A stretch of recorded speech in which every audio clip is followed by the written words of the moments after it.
তোমরা যারা ছ্যাঁকা খেয়ে বেকা হয়ে গেছো সোনামণিরা, এই মেয়ে নয়, এর চাইতে সুন্দরী মেয়ে বাংলাদেশে আছে। ডেভেলপ ইয়োরসেলফ, নিজেকে ভালো জায়গায় নিয়ে যাও, উন্নয়ন করো, ক্যারিয়ারে সফল হও। যেই মেয়ে তোমাকে আজকে ছ্যাঁকা দিয়ে বেকা করে আর এক টাকলার সঙ্গে বিয়ের পিড়িতে বসেছে, ওর চাইতে লক্ষ কোটি গুণ ভালো মেয়ে আল্লাহ তোমার জন্য দান করবে ইনশাআল্লাহ। আল্লাহ যুবকদেরকে বোঝার তৌফিক দান করুক, পড়েন সবাই আমিন।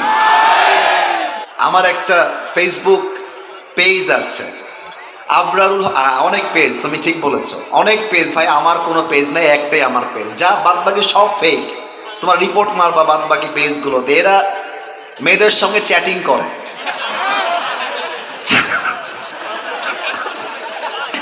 আমার জীবনে যে কি কষ্ট, মিডিয়ার সামনে বললে এটা একদিনে সব ভাইরাল হয়ে যাবে।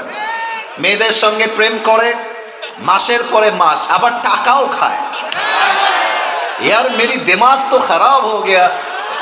এক মেয়ে তো মানে টাকা পয়সা দিয়ে, তারপরে আরো অনেক কিছু দিয়েছে, বলবো না আমি। তো পরে এসে জানতে পেরেছে আসিফ হুজুরের একটাই অফিসিয়াল পেজ, আর কোনো পেজ নাই। পরে সে তো হুমকি ধামকি দিচ্ছে, আমি আসিফ হুজুরকে বিয়ে করতে না পারলে বিষ খেয়ে মরে যাব। আমি বলছি আল্লাহ, আমি যাবো কোথায় রে বাবা। তার মানে আজকালকার এই বাংলাদেশে প্রতারক দ্বারা ভরপুর হয়ে গেছে পুরো বাংলাদেশটা। যুবক ভাই, শান্তি নাই কোথায়? যে যুবকরা ভালো থাকতে চায় এদেরকে মেয়েরা ভালো থাকতে দেয় না।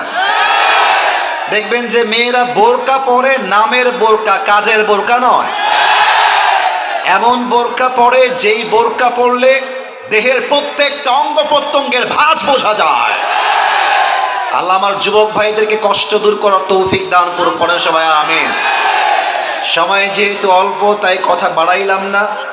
আমি আজকের যুবকদেরকে নিয়ে জাস্ট 3টা মিনিট কথা বলতে চাই, তারপরে আমি আমার মূল বিষয় ফিরে যাওয়ার চেষ্টা করব। সবাই একটা তাকবীর দিবেন, নারায়ে তাকবীর। আজকের মাহফিল আপনাদের, আচ্ছা থাক, চিল্লাও না, থাক। আপনাদের বউ আছে? কার একটু হাত তুলেন তো, বউ আছে? বউ আছে, আচ্ছা, খুব মজায় আছেন তাই না? আচ্ছা, হাত নাও। এবার আপনাদের বউ নাই কার, তারা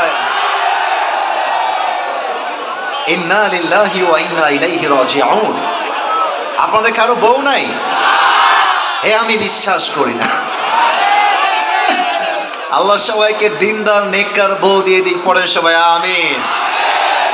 আসলে যুবকদের যাদের বউ নাই তাদের জীবনে কিছুই নাই গো যুবক ভাইরা।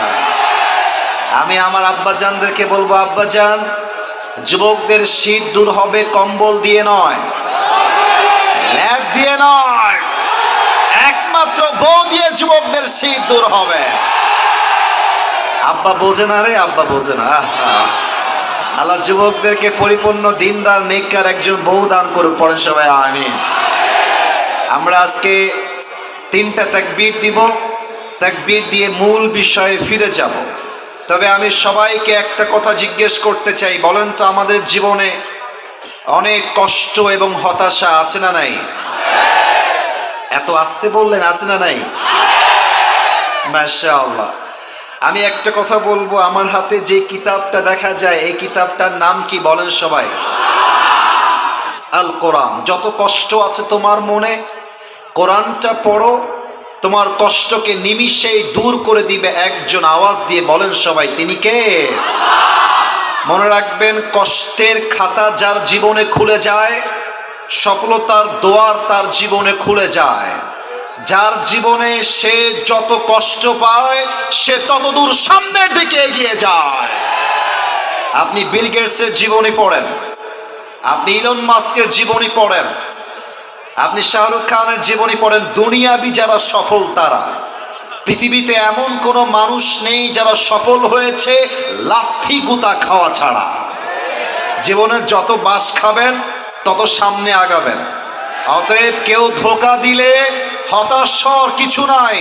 আমি আমার একটা ওয়াজে বলেছিলাম, ধোঁকা একজন সৌভাগ্যবান মানুষ খায়, কারণ ধোঁকার দ্বারাই প্রমাণ হয় একমাত্র আল্লাহ ছাড়া আমার দ্বিতীয় আর কেউ আপন হতে পারে না। তো তুমি যদি কখনো তোমার রক্তের আপন মানুষ দ্বারা প্রতারিত হও, স্মরণ করবা ইউসুফ আলাইহিস সালামের কথা, যিনি তার আপন ভাই দ্বারা প্রতারিত হয়েছিলেন। যদি তুমি দেখো তোমার ফ্যামিলিতে তোমার বাবা মা তোমার বিরুদ্ধে চলে গিয়েছে, স্মরণ করবা ইব্রাহিম আলাইহিস সালামের কথা, যে ইব্রাহিম আলাইহিস সালাম তার বাবার দ্বারা আগুনে নিক্ষিপ্ত হয়েছিলেন। তুমি যদি তোমার জীবনে প্রচন্ড বিপদে পড়ে যাও, চতুর্পাশে বিপদ আর বিপদ, দেওয়ালে পিঠ থেকে গিয়েছে, যাওয়ার কোনো জায়গা নাই, তুমি স্মরণ করবা ইউনুস আলাইহিস সালামের কথা, যাকে আল্লাহ তাআলা মাছের অন্ধকার প্রকোষ্ঠ থেকে মুক্তি দান করেছিলেন। সুবহানাল্লাহ পড়বেন না? যশোরের শাসার ভাইরা, যদি আপনারা দেখেন ফ্যামিলির সবাই আপনাকে মিথ্যা অপবাদ দিচ্ছে, এলাকার মানুষ মিথ্যা অপবাদ দিচ্ছে, আপনার সবচেয়ে কাছের মানুষ আপনাকে মিথ্যা অপবাদ দিচ্ছে, মন ভাঙা যাবে না, হতাশ হওয়া যাবে না। স্মরণ করবেন আম্মা জান আয়েশা রাদিয়াল্লাহু তাআলা আনহার কথা। এরকম চরিত্রবান একজন নারীকে জেনার অপবাদ দেওয়া হয়েছে, তিনি আল্লাহর উপরে ভরসা হারান নাই, আল্লাহ তার সম্মানকে আকাশচুম্বী করে দিয়েছে। ঠিক কিনা বলেন?